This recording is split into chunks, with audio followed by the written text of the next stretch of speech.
Imaginemos por un momento que en menos de 2 horas pasamos de analizar cómo una inteligencia artificial desarrollada en Corea del Sur está diagnosticando cáncer aquí en la capital mexicana, a debatir sobre la serie de televisión Breaking Bad para entender las tensiones fronterizas. Es un salto temático brutal, la verdad. Y suena ficción, pero es exactamente lo que vamos a revisar hoy. Tal cual, hoy vamos a desempacar la gigantesca conferencia presidencial del 9 de marzo de 2026 que se transmitió desde la alcaldía Gustavo Amadero en la Ciudad de México. Y bueno, antes de arrancar con esta inversión profunda, hay que hacer una aclaración súper importante. Sí, el aviso de rigor para quienes nos escuchan. Exacto. Como estamos diseccionando un evento gubernamental, pues naturalmente contiene posturas políticas muy marcadas, ¿no? Tanto de la administración actual como referencias a la oposición y gobiernos extranjeros. Así que nosotros nos mantenemos estrictamente neutrales. 100%. Nuestro trabajo hoy no es tomar partido ni respaldar ideologías. La misión es levantar el cofre de estas políticas públicas, aislar todo el ruido político y, digamos, ver exactamente cómo funcionan los engranajes de la información original. Es que es la única manera de procesar un volumen de datos de este calibre. Tenemos sobre la mesa desde megaproyectos de infraestructura hasta un rediseño total de la salud pública. Y fíjate que todo está interconectado por un tema de logística y, sobre todo, de control de tiempos. El tiempo es la clave de todo esto. Y de hecho, el lugar físico desde donde se transmite este evento no es ninguna casualidad. Estamos hablando del Hospital Oncológico La Pastora. Que tiene una historia de resurrección interesantísima. O sea, operó como unidad temporal durante la crisis de COVID y ahora renace con una inversión de 221 millones de pesos. Y un dato que me llamó mucho la atención es que 100 millones vinieron directamente de una donación privada, de Grupo Modelo. Es una inyección de capital enorme. Y ahora el hospital tiene un enfoque láser, exclusivo en el cáncer de la mujer. Estamos hablando de cáncer de mama, cervicouterino y de ovario. Presentan algo que denominan el modelo de acto único.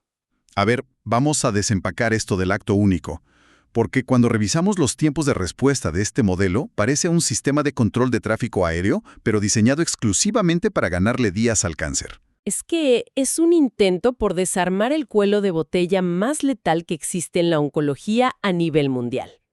En la mayoría de los sistemas, ese periodo entre que te notas una anomalía y recibes tu primera quimioterapia es una zona gris larguísima.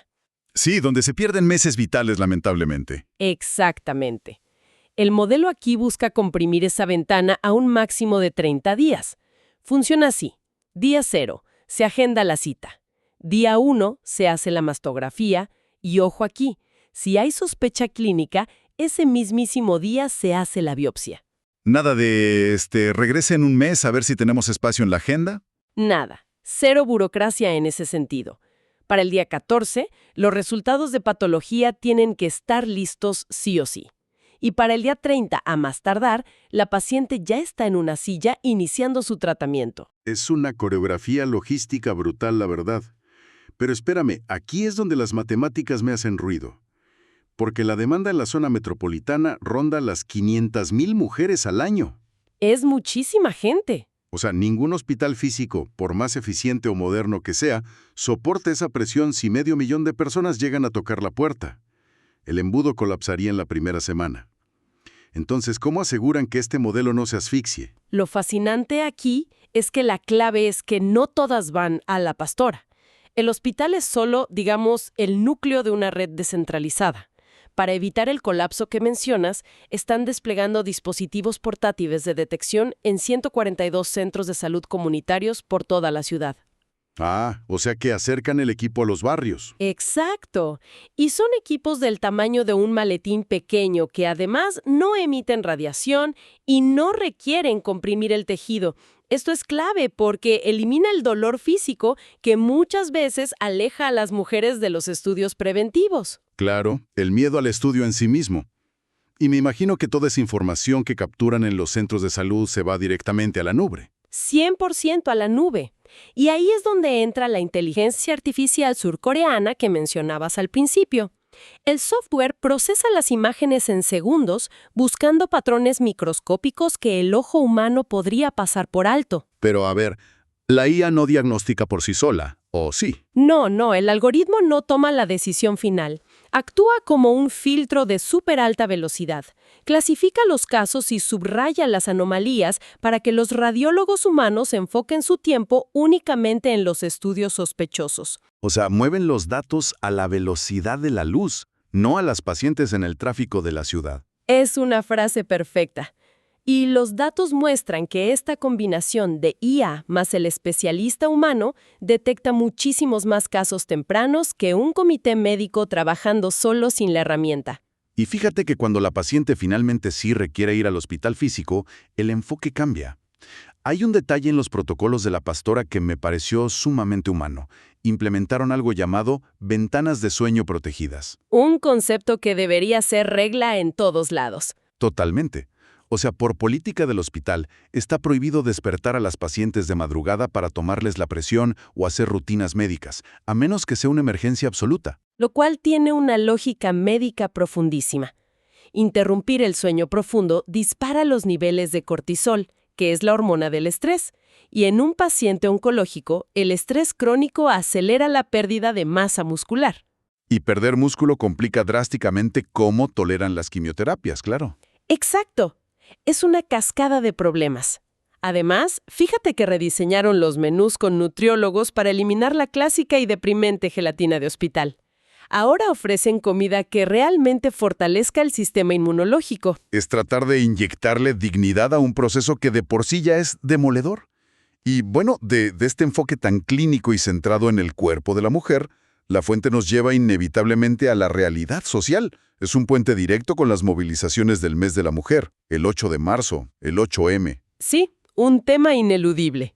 Tuvimos marchas masivas con cerca de 100,000 mujeres tomando el centro de la capital. Una movilización que en la conferencia se describe como abrumadoramente pacífica, enmarcada en exigencias de justicia que, pues, reconocen como históricas y legítimas. Y hacen un contraste muy marcado con grupos muy reducidos que buscaron la confrontación, señalando un dato curioso en la fuente, que en esos pequeños bloques violentos incluso había hombres participando o infiltrados. Pero a ver, hay una disonancia tremenda que tenemos que resaltar aquí. Por un lado, tienes los datos fríos institucionales. Citando a la OCDE, México es líder mundial en paridad legislativa. El 50% del Congreso son mujeres. Barriendo por completo el promedio internacional que apenas rasguña el 34%. Es una victoria estadística enorme, pero por otro lado sigues teniendo a 100,000 mujeres marchando en las calles porque la violencia de género sigue siendo una realidad diaria. Es una paradoja fortísima. Nos lleva al análisis que hacen sobre el doble estándar que enfrentan las mujeres en el poder.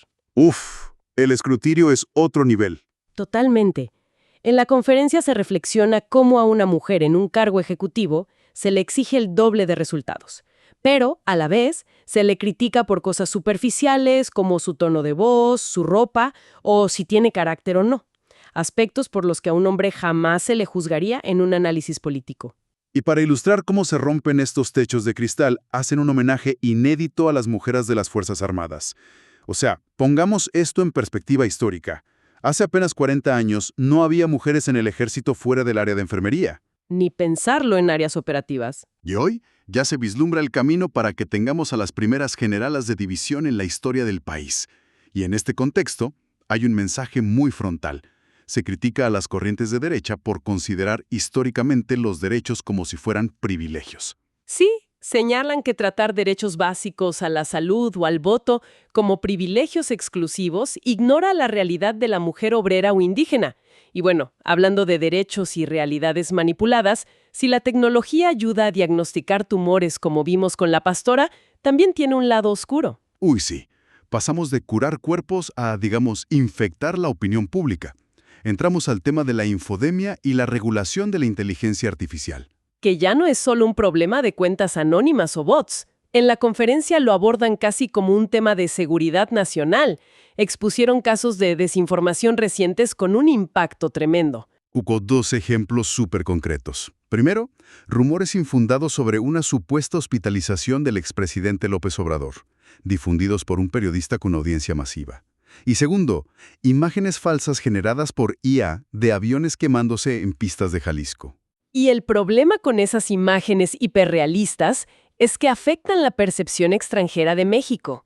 se mencionó cómo embajadas extranjeras contactaban a las autoridades alarmadas por un escenario de caos que, pues, simplemente no existía. Aquí es donde se pone muy interesante, porque para frenar esto, el gobierno propone una reforma electoral para regular la IA en campañas. Básicamente, si usas IA, le tienes que poner una etiqueta visible. Si no lo haces, el INE te puede bajar el contenido. Y claro, la oposición argumenta que esto es censura. Exacto. Pero a ver, yo lanzo la pregunta.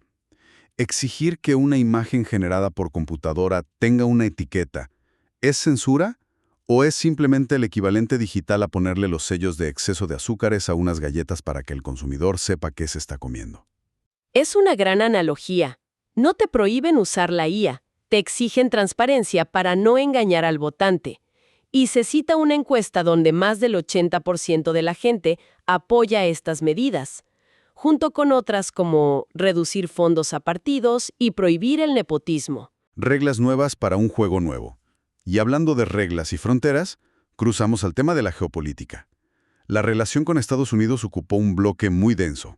Especialmente en respuesta a comentarios de Donald Trump. Sugerencias de invasión militar o de nombrar a México epicentro de la violencia. La postura oficial fue un rotundo no a la presencia de tropas estadounidenses, defendiendo la soberanía a toda costa. Pero no se quedan a la defensiva. La estrategia gira el reflector hacia el norte con el tema de las armas. Se destaca que el 75% del armamento de los cárteles proviene de Estados Unidos, un dato reconocido por el propio Departamento de Justicia de allá. Esto plantea una pregunta importante y un cambio de narrativa. México está exigiendo corresponsabilidad en el tráfico de armas, en lugar de solo recibir exigencias y regaños sobre el tráfico de drogas. Es decir, bajen el consumo ustedes y controlen sus armas. Y sobre el consumo en Estados Unidos, surge una referencia que la verdad me dejó asombrado. En plena conferencia presidencial, usaron la serie Breaking Bad para ilustrar este punto. Es una referencia cultural fuertísima. O sea, citar a Walter White en un evento de Estado. Lo hacen para recordarle al mundo que la producción masiva de drogas sintéticas, como las metanfetaminas, también ocurre a gran escala dentro de territorio estadounidense. Es una forma de decir que no es solo un problema importado, es un tema de salud pública interna de ellos. Y fíjate que las tensiones fronterizas no solo son por armas o drogas, a veces son temas comerciales y biológicos. Mencionaron el cierre de la frontera al ganado mexicano. Ah, sí, por la plaga del gusano barrenador, que suena a algo pequeñito, pero económicamente es un golpe durísimo para el sector ganadero. Pero la solución que anunciaron es pura ciencia aplicada.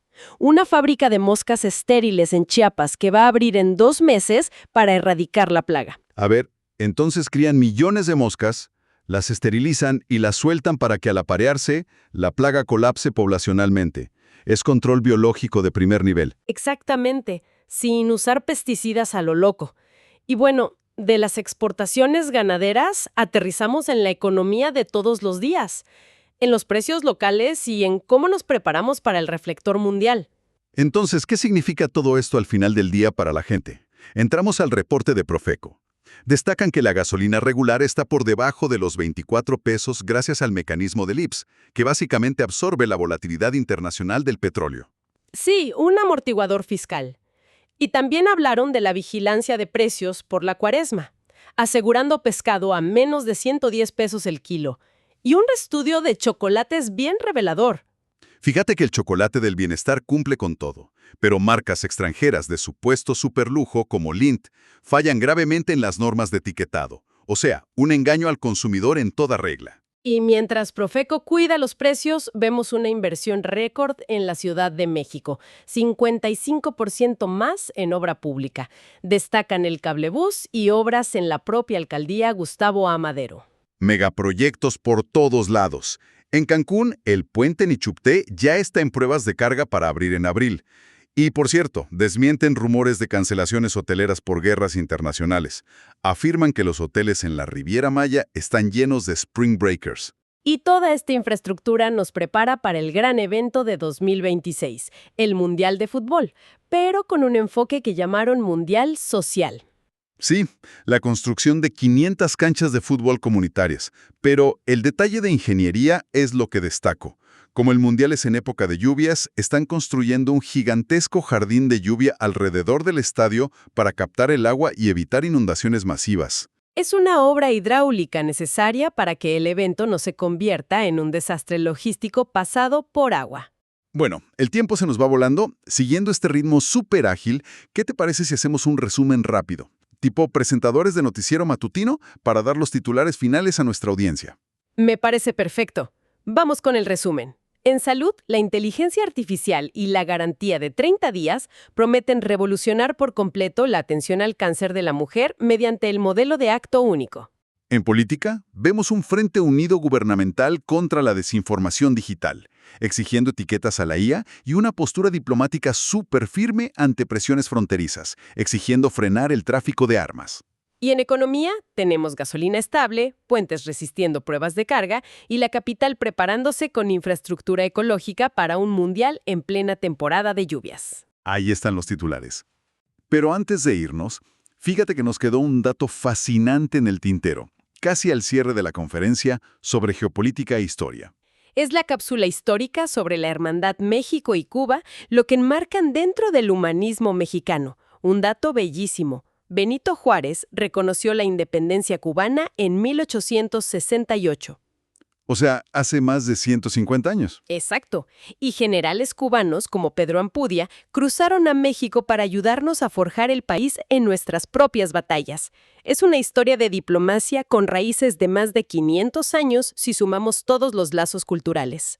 Es un peso histórico brutal.